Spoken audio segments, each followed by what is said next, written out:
4. The village. In our tradition, on the seventh day of a child's life, we have a celebration called Vuma, which means seventh, for family, friends, and neighbors to come and admire the newborn. My parents had not held one for me because they could not afford the goat and rice needed to feed the guests, and my grandfather would not help them out because I was not a boy.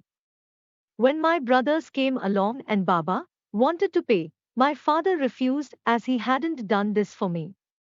But Baba was the only grandfather I had, as my mother's father had died before I was born and we became close. My parents say I have qualities of both grandfathers, humorous and wise like my mother's father and vocal like my father's father. Baba had grown soft and white-bearded in his old age, and I loved going to visit him in the village. Whenever he saw me, he would greet me with a song, as he was still concerned about the sad meaning of my name and wanted to lend some happiness to it. Malala Maivind Walada. Patul. Jahan ke da khushala da, he sang. Malala is of Maivind and she's the happiest person in the whole world. We always went to the village for the Eid holidays. We would dress in our finest clothes and pile into the flying coach, a minibus with brightly painted panels and jangling chains, and drive north to Barkana, our family village in Shangla. Eid happens twice a year. Eid ul Fitr or small Eid marks the end of the Ramadan fasting month, and Eid ul Adha or Big Eid commemorates the Prophet Abraham's readiness to sacrifice his son Ismail to God. The dates of the feasts are announced by a special panel of clerics who watch for the appearance of the crescent moon. As soon as we heard the broadcast on the radio, we set off. The night before, we hardly slept because we were so excited. The journey usually took about 5 hours, as long as the road had not been washed away by rains or landslides, and the flying coach left early in the morning. We struggled to Mingora bus station, our bags laden with gifts for our family, embroidered shawls and boxes of rose and pistachio sweets, as well as medicine they could not get in the village. Some people took sacks of sugar and flour, and most of the baggage was tied to the top of the bus in a towering pile. Then we crammed in, fighting over the window seats even though the panes were so encrusted with dirt it was hard to see out of them. The sides of SWAT buses are painted with scenes of bright pink and yellow flowers, neon orange tigers, and snowy mountains. My brothers liked it if we got one with F-16 fighter jets or nuclear missiles, though my father said if our politicians hadn't spent so much money on building an atomic bomb, we might have had enough for schools. We drove out of the bazaar, past the grinning red-mouthed signs for dentists, the carts stacked with wooden cages crammed with beady-eyed white chickens with scarlet beaks, and jewelry stores with windows full of gold wedding bangles. The last few shops as we headed north out of Mingora were wooden shacks that seemed to lean on each other, in front of which were piles of reconditioned tires for the bad roads ahead. Then we were on the main road built by the last valley, which follows the wide Swat River on the left and hugs the cliffs to the right with their emerald mines. Overlooking the river were tourist restaurants with big glass windows we had never been to. On the road we passed dusty-faced children bent double with huge bundles of grass on their backs, and men leading flocks of shaggy goats that wandered hither and thither. As we drove on, the landscape changed to paddy fields of deep lush green that smelled so fresh, and orchards of apricot and fig trees. Occasionally we passed small marble works over streams which ran milky white with the discharge of chemicals. This made my father cross. "Look at what these criminals are doing to pollute our beautiful valley," he always said. The road left the river and wound up through narrow passes, over steep fire-clad heights, higher and higher, until our ears popped. On top of some of the peaks were ruins where vultures circled, the remains of forts built by the first Wali. The bus trained and labored, the driver cursing as trucks overtook us on blind bends with steep drops below. My brothers loved this, and they would taunt me and my mother by pointing out the wreckage of vehicles on the mountainside. Finally, we made it up onto Skyturn, the gateway to Shangla Top, a mountain pass which feels as if it's on top of the world. Up there, we were higher than the rocky peaks all around us. In the far distance, we could see the snows of Malam Jabbar, our ski resort. By the roadside were fresh springs and waterfalls, and when we stopped for a break and to drink some tea, the air was clean and fragrant with cedar and pine. We breathed it into our lungs greedily. Shangla is all mountain, mountain, mountain, and just a small sky. After this, the road winds back down for a while, then follows the Ghurban River and peters out into a rocky track. The only way to cross the river is by rope bridges or on a pulley system by which people swing themselves across in a metal box. Foreigners call them suicide bridges, but we loved them. If you look at a map of Swat, you'll see it is one long valley with little valleys we call darai off to the sides like the branches of a tree. Our village lies about halfway along on the east. It's in the Kana, Dara, which is enclosed by craggy mountain walls and so narrow there is not even room for a cricket ground. We call our village Shahpur, but really there is a necklace of three villages along the bottom of the valley: Shahpur, the biggest, Barkana, where my father grew up, and Karshat, which is where my mother lived. At either end is a huge mountain, Torghar, the black mountain to the south, and Spinghar, the white mountain, to the north. We usually stayed in Barkana at my grandfather's house, where my father grew up. Like almost all the houses in the area, it was flat-roofed and made of stone and mud. I preferred staying in Karshat with my cousins on my maternal side because they had a concrete house with a bathroom and there were lots of children to play with. My mother and I stayed in the women's quarters downstairs. The women spent their days looking after the children and preparing food to serve to the men in their hujra upstairs. I slept with my cousins Anisa and Sumbul in a room which had a clock in the shape of a mosque and a cabinet on the wall containing a rifle and some packets of hair dye. In the village, the day started early, and even I, who liked to sleep late, woke with the sound of cocks crowing and the clatter of dishes as the women prepared breakfast for the men. In the morning, the sun reflected off the top of Toghar.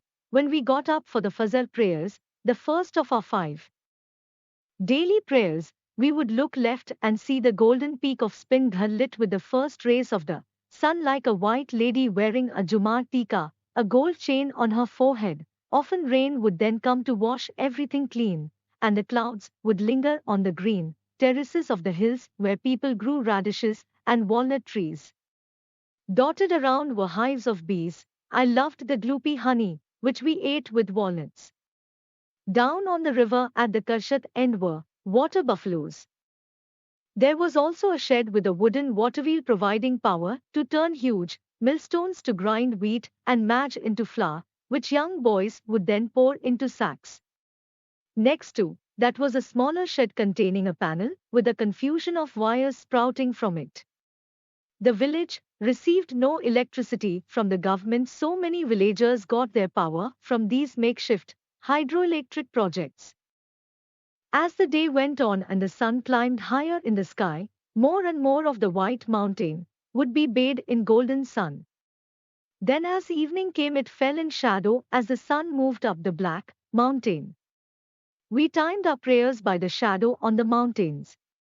When the sun hit a certain rock, we used to say our Asar or afternoon prayers.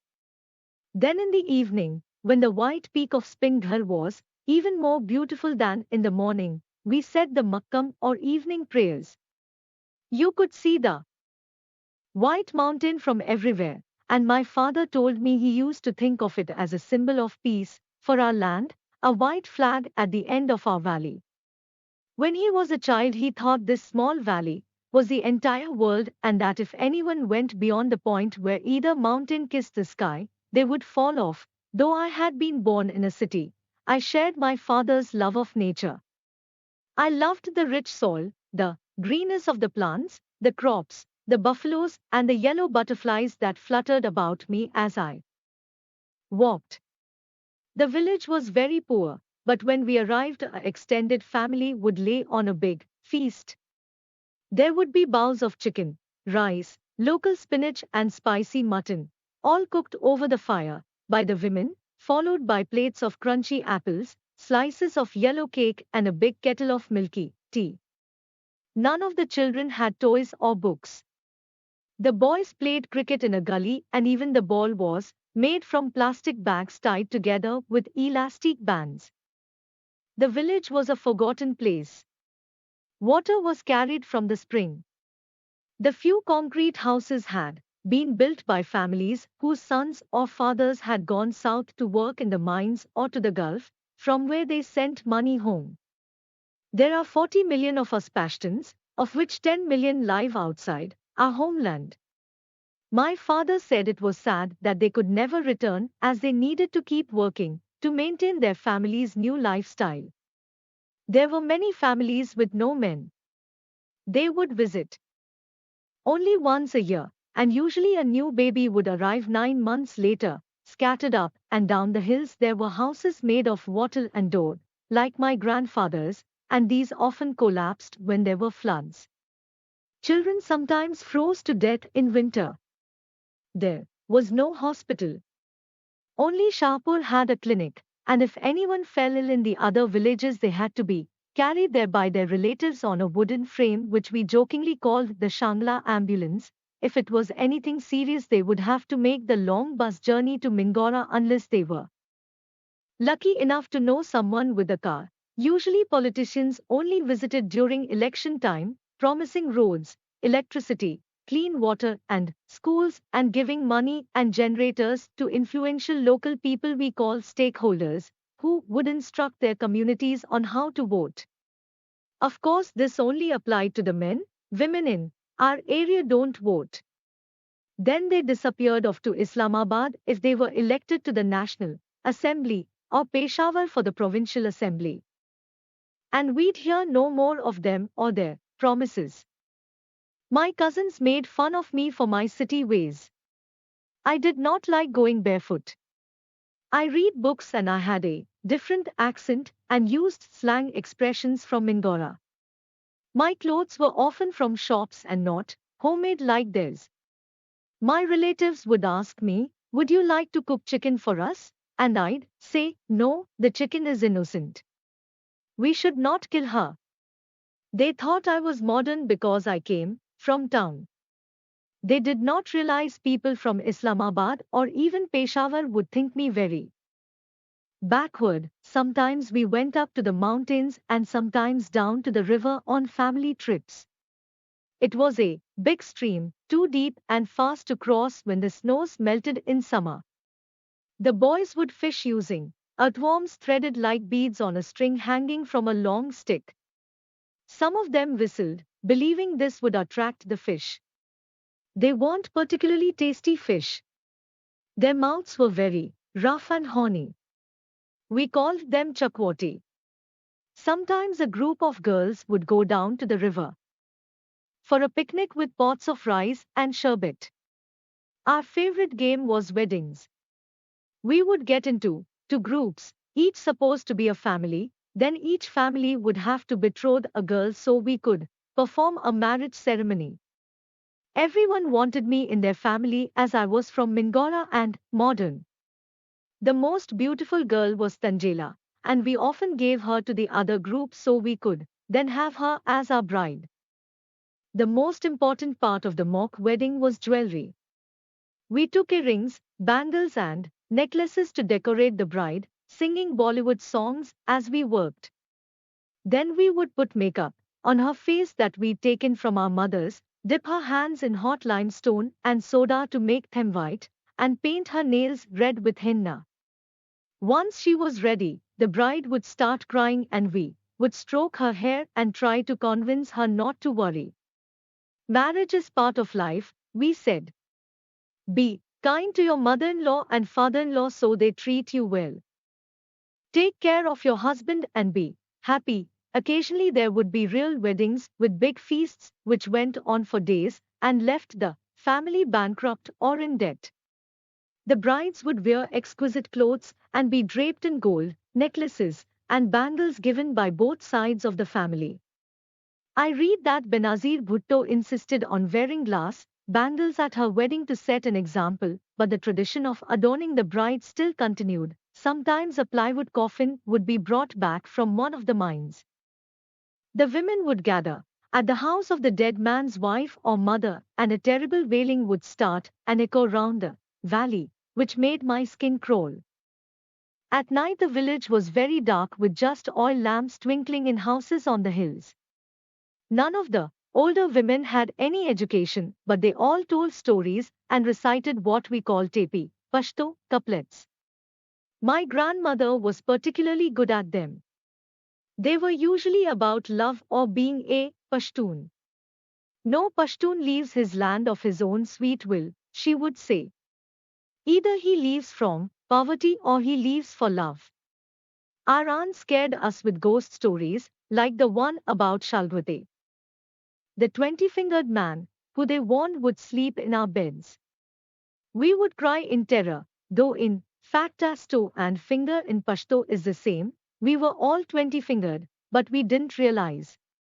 To make us wash, our aunts told stories about a scary woman called Shashaka, who would come after you with her muddy hands and stinking breath if you didn't take a bath or wash your hair, and turn you into a dirty woman with hair like rats' tails filled with insects. She might even kill you.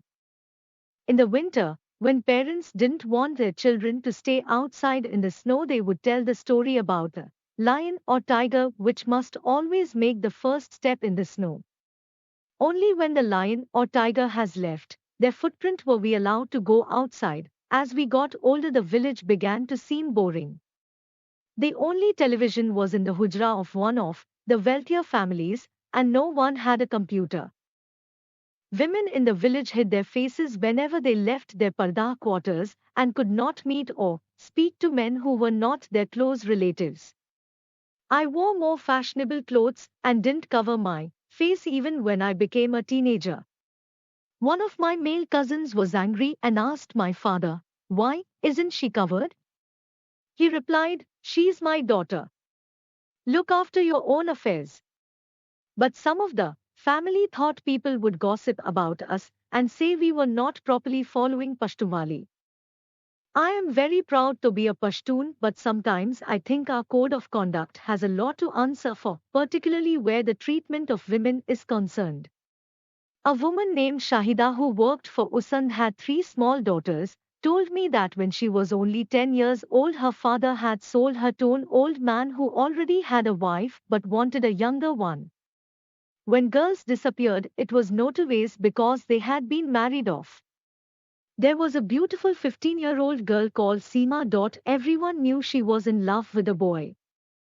And sometimes he would pass by and she would look at him from under her long dark lashes, which all the girls envied. In our society, for a girl to flirt with any man brings shame on the family, though it's all right for the man. We were told she had committed suicide, but we later discovered her own family had poisoned her.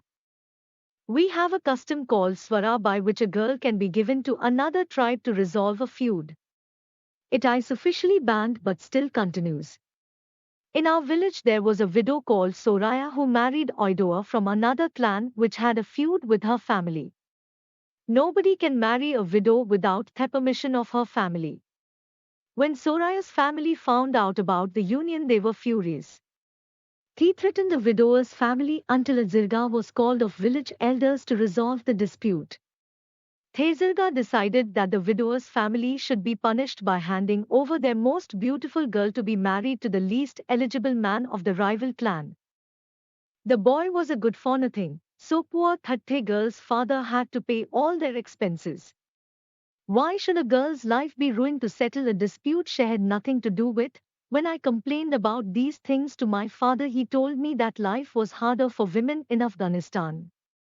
The year before I was born, a group called the Taliban, led by a one-eyed mullah, had taken over the country and was burning girls' schools.